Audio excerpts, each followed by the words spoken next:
我从没想过，一觉醒来，我的父母竟然变成了陌生人。3个月前，因为一场车祸，我失明了，但就在昨天，我奇迹般的恢复了视力。我刚想把这个好消息告诉我的父母，却在我的床底下发现了揉作一团的纸巾，纸巾上面写着一句话：不要告诉他们你能看得见。这个他们很显然是指我的父母。这时敲门声响起，小美，妈给你炖了点燕窝。母亲和蔼的声音在门后响起，我随手便将纸巾扔进了垃圾桶。可当母亲打开了门，我的瞳孔却猛地一缩，我看见一个陌生的女人端着碗站在门口，笑盈盈地看着我，她的嘴唇涂得鲜红，脸上的笑容看着那么的怪异。这分明不是我的母亲，但奇怪的是，她的声音竟和我的母亲一模一样。我刚想质问她是谁，却突然想起刚刚纸巾上的话，不能被他们发现我看得见。女人担忧地朝我靠近了一步。小美怎么了？是不是哪里不舒服？我摸索着坐在床上，缓缓说道：妈，把燕窝放在这里就好，我等会吃。女人说道：小美，燕窝烫，要不还是妈喂你吧。我立刻拒绝了女人。妈，我有点困，想睡一会儿，我放凉了再吃。女人点了点头，没有说什么便出去了。当她带上门的那一刻，我猛地松了口气，后背已经完全被冷汗打湿了。我真正的母亲到底去了哪里？这个女人又是谁？我悄悄走出了房间，一眼便看到客厅的沙发上坐着一个背对着我看报纸的男人。这个人一定便是我的父亲。我左右环视了一番，确定那个女人不在客厅之后，压低声音喊了一声：啊！男人转过头来，我看见了他的脸。那一瞬间，恐惧席卷了我全身，因为我看到的并不是我熟悉的父亲的脸，而又是一张完全陌生的脸。小美怎么了？我露出一个难看无比的微笑，没什么啊。回到房间后，我立刻反锁了门，一脸恐惧地坐在了床上。半个月前，老公医生曾经来探望过我一次，那时他和我的父母相谈甚欢，甚至被父亲灌得烂醉如泥。也就是说，半个月前我的父母还是我真正的父母。我找到手机，立刻给医生拨打了一个电话，电话很快接通了，医生的声音一如既往的温柔。小美怎么了？我刚下飞机，可以去看你了。我语气急促地说道：医生，接下来我告诉你的事情，你可能会觉得匪夷所思，但我说的都是真的。医生沉默片刻，小美，只要你说的，不管是什么我都会相信。我把所有事情都告诉了医生。医生说：小美，我现在马上过来。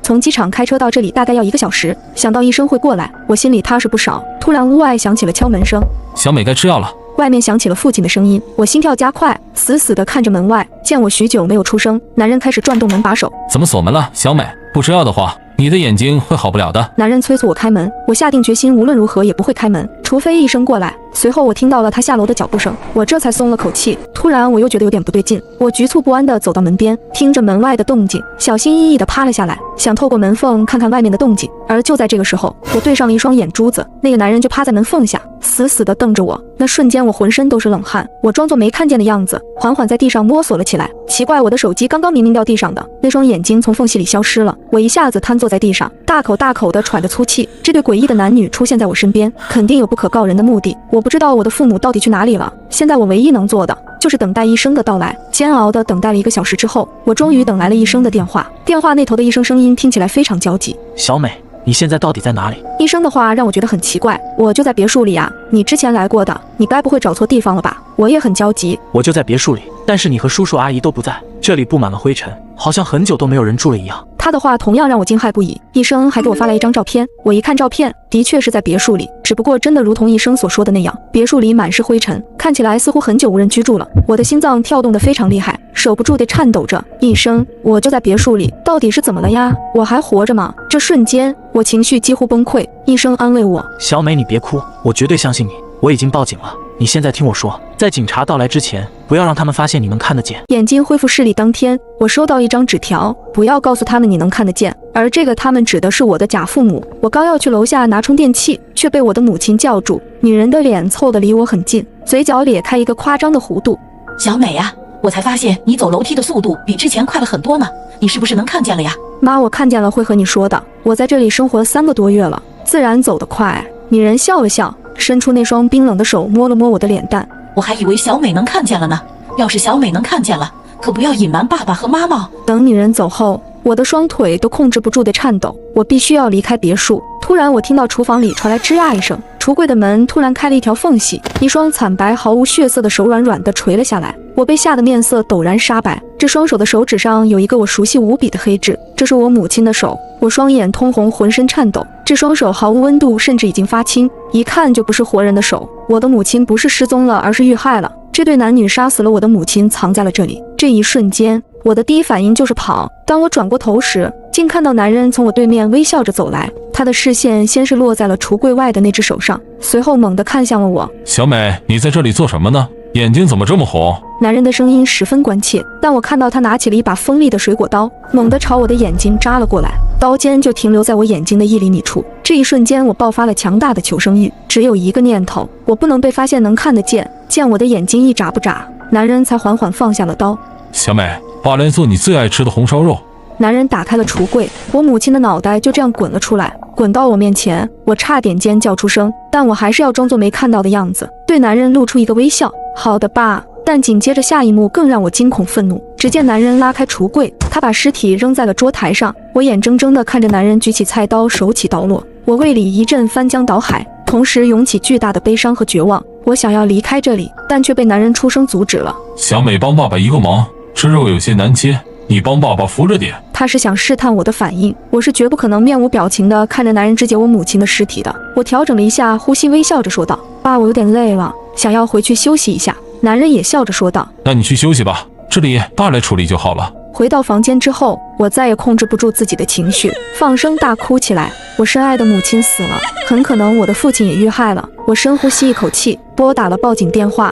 我和警察说完我的遭遇，并告诉了他们别墅的地址。警察让我锁好房门，在里面不要出去，并告诉我他们会在半小时内赶到这里。挂断电话之后，我立刻反锁了房门。突然，我听到了上楼的脚步声，男人的声音从门后响起：小美，爸爸已经做好红烧肉了，你下来帮爸爸尝尝味道吧。听到男人的话，我十分愤怒，我紧紧地盯着门口。爸，我现在不太想吃。紧接着，女人的声音也在门外响起：小美妈，帮你按摩一下眼睛吧，医生说要多加速血液循环。我紧张地说道：妈，我想一个人待会儿。这时，钥匙插入锁孔的声音响起，女人竟然配了我房间的钥匙。我立刻躲在了床底下，捂住嘴巴，屏住呼吸，不敢发出一丝一毫的声音。我听到吱呀一声，门开了，紧接着衣柜的门被打开了，卫生间的门也被打开了。我拼命祈祷着他们不要发现自己，但是我的祈祷并没有生效。2张面无表情的脸出现在床底下，对我齐齐露出一个诡异的微笑。找到你了，小美。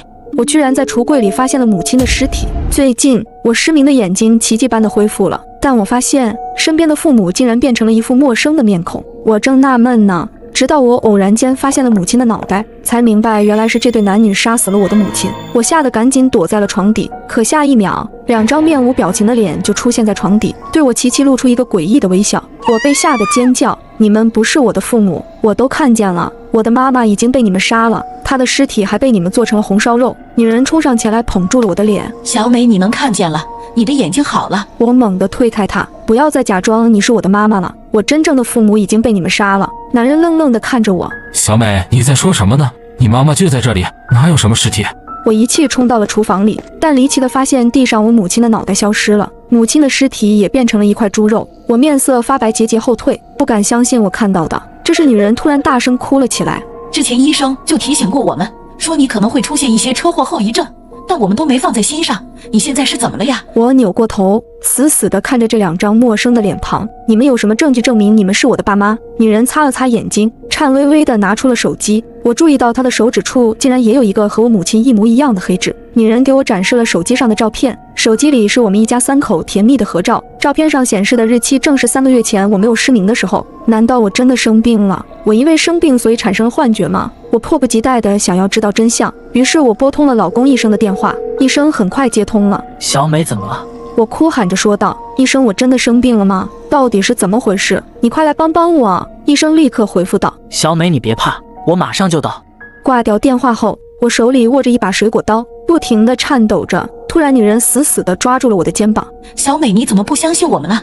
你病了，你病得很严重，妈妈和爸爸要送你去医院。我举起刀，猛地刺中了女人的手臂。此时，女人流着眼泪看着我，她丝毫不顾自己伤口的疼痛。小美，爸妈已经很辛苦地照顾你了，把刀放下吧。这时，医生气喘吁吁地出现在我身后，他拿出了一张精神鉴定证明，报告上写着我的精神极其不稳定，伴随臆想、幻觉等症状。最终，我下定了决心，一刀划开了自己的喉咙。我本以为我会结束这痛苦的噩梦，但出乎意料的是，医生站在那里一动不动地看着我，说了一句：你做到了，小美。接着，我竟从黑暗中苏醒过来。原来半年前，一对无恶不作的夫妻来到我家抢劫，我刚好半夜起床上厕所，结果被他们绑架了，并且歹徒还用刀刺伤了我的眼睛。虽然母亲第一时间报警，成功制服了歹徒。但在那之后，我便患上了受害者综合症，一直生活在痛苦之中，甚至因为胆小的性格开始出现臆想幻觉等并发症。我臆想出了长着歹徒脸的假父母，并认为他们杀掉了我的亲生父母，将为我治疗的医生幻想成了自己的老公。如今我终于成功走出阴影，回到了爱我疼我的父母身边。如果你看到你家门把手上插着这种小广告，是不是潜意识觉得又有人上门发传单了？如果你真这么想，那你可就大意了。我叫酱汁，是一名女小偷，每天的工作就是将传单卷成一个圆筒形状，卡在住户的门把手上。等过个1-2天后，我会回来检查我的传单，如果传单还在，说明住户已经好几天没回来过了，那么这一家就成为了我的目标。东风小区4号楼201是我今天的目标。门把手上的传单是我3天前放在这儿的，已经过去了3天，传单依旧保持着3天前的模样。我戴好帽子口罩，然后从包里拿出工具，熟练地打开了房门。这是一个标准的单间公寓，我轻轻关上房门，然后开始打量屋子里的布局。屋内里透着一股清香，卫生间里摆满了各种化妆品，鞋柜里放的都是高跟鞋，可以断定住户是位独居女性。既然是女性，我的首要目标自然是首饰，毕竟在这个年代很少有人会在家里放现金了。我打开床头柜的抽屉，从里面翻出了一条项链、2枚耳钉和1枚戒指，都是纯金的。我全部打包放进了口袋里，随后我关上抽屉准备撤离。可当我刚走到门口，竟听到了钥匙开门的声音，我瞬间头皮发麻，迅速退到墙角，躲进了衣柜里。毕竟整个屋子也只有这里能藏人。我关好衣柜门，听到门口传来上锁的声音，紧接着是高跟鞋走动的声音。由于衣柜正对着门口的方向，透过门缝我正好可以看到整个屋子里的情况。我看到一个衣装精致的女人走进了屋子，女人放下皮包换了拖鞋，然后径直朝衣柜走了过来。我暗道一声不好，幸运的是女人打开的是衣柜左边的滑门，而我正好躲在衣柜的最右边。女人并没有发现我，女人从衣柜里拿了一件休闲的外套，然后关好了衣柜的门。我擦了擦额头上的冷汗，幸好只是虚惊一场。女人进了厨房，给自己洗了一个苹果，然后坐在沙发上。女人一边看着电视，一边吃着苹果。我躲在柜子里大气不敢喘，等待可以离开的机会。眼下这个情况，要么是女人进卫生间的时候，要么就只能等她睡着之后神不知鬼不觉地离开。就在我默默等待时机的时候，突然我的手机震动了一下，有人给我发来了一条短信。我慢慢掏出手机看了一眼，是我一哥们周强发来的。今天在哪里营业？有没有好的客户？给我介绍几单。周强跟我是同行，我俩经常互相分享客户。我赶紧给周强回了一条短信，客户回家了，我被困在屋子里。很快周强又发来了信息，你被客户抓现行了。没有，我躲在衣柜里，客户目前还没发现我。我用手机透过衣柜门缝拍了一张现场的照片发给了周强，接着我又把自己所在的住址也发给了周强。周强回复了一句马上到。女人将没吃完的苹果扔了，然后起身走到酒柜跟前，取出2个酒杯，倒了2杯红酒。我看后一愣，为什么是2个酒杯？而且我还看到她向其中一个酒杯里倒入了安眠药，1整瓶安眠药。女人将2杯酒放到茶几上，然后看了看手表，她似乎是在等人。就在这时，我听到了敲门声。我本来还在想会不会是周强，女人慢慢打开了房门，门口站着一个中年男人，并不是周强。男人手里还拿着一束玫瑰花，笑盈盈地看着女人。孝敬七夕快乐，快进来吧，我新买了红酒。女人拉着男人进屋的同时，她又顺手反锁了房门。女人挽着男人来到桌前，然后把放有安眠药的那杯红酒递到了男人的手里。男人将红酒一饮而尽，然后就开始对女人动手动脚。不知道过了多久，男人已经失去了知觉。女人从厨房拖来一口很大的塑料缸，还找来了一把菜刀。女人几乎是在我的眼前将男人残忍杀害。这一刻我什么也顾不上了，只想尽快逃离这里。我竟然躲在衣柜里目睹了一起凶杀案。女人从厨房拖来一口塑料缸，一口很大的塑料缸，接着女人将男人塞进了缸里，然后拿出一把菜刀。女人几乎是在我的眼前将男人杀害了。我躲在衣柜里瑟瑟发抖，吓得不敢发出一丝声音。女人将男人用塑料袋打包，一包一包的放进了冰箱里。这一刻我什么也顾不上了，只想尽快逃离这里。可是衣柜门像是被锁上一样，根本打不开。就在这时，我的手机再次震动了一下，是周强发来的短信，你那边情况怎么样了？我赶紧回复，衣柜门打不开，我被困在里头出不来。你被那个女人发现了吗？暂时还没有，那个女人就是个疯子。我赶紧又问，你到哪了？周强回复，我已经到了。你在哪？周强却说，我在你头顶。我看后心头突然一紧，我猛然抬头，借助从衣柜门缝里透进来的亮光，我看到一张扭曲狰狞的人脸正从我头顶死死地注视着我，那是周强的脸。我看到他的脖子上被勒住了一根绳子，我简直不敢想象，周强居然早就死在我藏身的这个衣柜里，而他的尸体就被吊在我的身后。更令我毛骨悚然的是，衣柜的门缝外正贴着一只眼睛，女人已经来到了门前，她早就发现我了。我赶紧从口袋里掏出了防身的匕首，可还没等我来得及反应，衣柜门突然被打开，女人将一把长刀刺入了我的胸口。这到底是怎么回事？为什么她早就知道我藏在衣柜里？原来女人名叫陈静，表面是一家花店的老板，背地里则是个连环杀人魔。凭借出色的外貌，她经常邀请男性顾客来家里做客，然后将其迷晕后再残忍杀害，将他们的尸骨用作花草的养分。几个小时前，周强在发传单踩点时，意外发现陈静是位独居女性，周强便动起了歪心思，于是便在当晚敲响了陈静的房门，主动与对方搭讪。美女可以加个微信吗？可让周强感到意外的是，陈静不仅不害怕，还主动邀请周强到屋内做客。要不进来喝2杯？周强听后当即就答应了。进屋后，陈静让周强先看一会儿电视，他熟练地从酒柜里取出2个酒杯，悄悄将一瓶安眠药倒进了其中一个酒杯里。等安眠药全部融化之后，他将酒杯递给了周强，周强喝了一大口，并表示味道不错。不多时，周强便沉沉地睡了过去。陈静从周强身上翻出了手机，并用他的指纹解了锁。他惊奇地发现周强居然是个小偷，并通过翻看聊天记录知晓了我这个同行。接着，陈静将昏死过去的周强藏进了衣柜里，又用一节绳子勒住了周强的脖子。接下来，陈静又把屋子里收拾了一遍，因为今晚他还约了另一个男人上门。不过在这之前，陈静发现家里的安眠药已经用完了，他必须出去再买一瓶回来。可刚到药店，忽然家里的监控通过手机云端发来了一条提醒，他的屋子里进贼了，而这个人正是我。我的一举一动全被陈静在监控里看到，甚至他还猜到了我就是周强手机里的铜墙。就在我满载而归时，陈静用钥匙打开了门，我便藏在了衣柜里。陈静掏出周强的手机，以周强的名义给我发了一条短信，本来是想试探一下我的，没想到我居然还发来了一张从衣柜里偷拍的照片，这更无疑暴露了自己的身份和位置。就在这时，敲门声响起，是陈静邀约的另一个男人上门了。他故技重施，再次迷晕了男人，并为了吓唬我，他还当着我的面将男人残忍分尸。最后该轮到我了。陈静再次用周强的手机给我发来了短信，看到短信后，我先是被周强的尸体吓到了，接着陈静又打开了柜门上的锁扣，直接一刀刺入了我的心脏。我从没想到，因为偷东西竟然搭上了自己的性命，甚至还被女主人戏耍。最终我在陈静陈述完真相后，耻辱地闭上了双眼。隔壁住着一位女杀人魔是一种什么体验？隔壁那栋房子空了快1年，一直没有租出去。听说那房子阴气很盛，之前有个女大学生死在了里面，一到雨天就能在屋外隐隐约约听到女人传出的哭声。这种鬼屋自然很难出租。就在上个月，新搬来一个漂亮的女邻居，她穿着刚过大腿的旗袍，散着波浪卷的头发，白皙的皮肤加上勾人的眼睛，是男人难以抵挡的类型。那女人名字叫江田，看样子比我大几岁。第一次见面，她找我借清洁的工具，她敲开我的门后冲我笑笑，打扰了，能不能借您的扫把拖把一用？你是？她笑着说，我是刚搬过来的，以后我们就是邻居啦。我连忙把工具找出来递给他，他冲我礼貌地道谢。第二天他归还工具的时候，送来一盒便当，打开盒子就闻到一股诱人的香味，里面是一些糖醋排骨，吃起来酸中带甜，外嫩里酥油而不腻。我并非贪吃之人，却在10分钟之内把它吃个精光。我问江田，这些排骨你在哪里买的？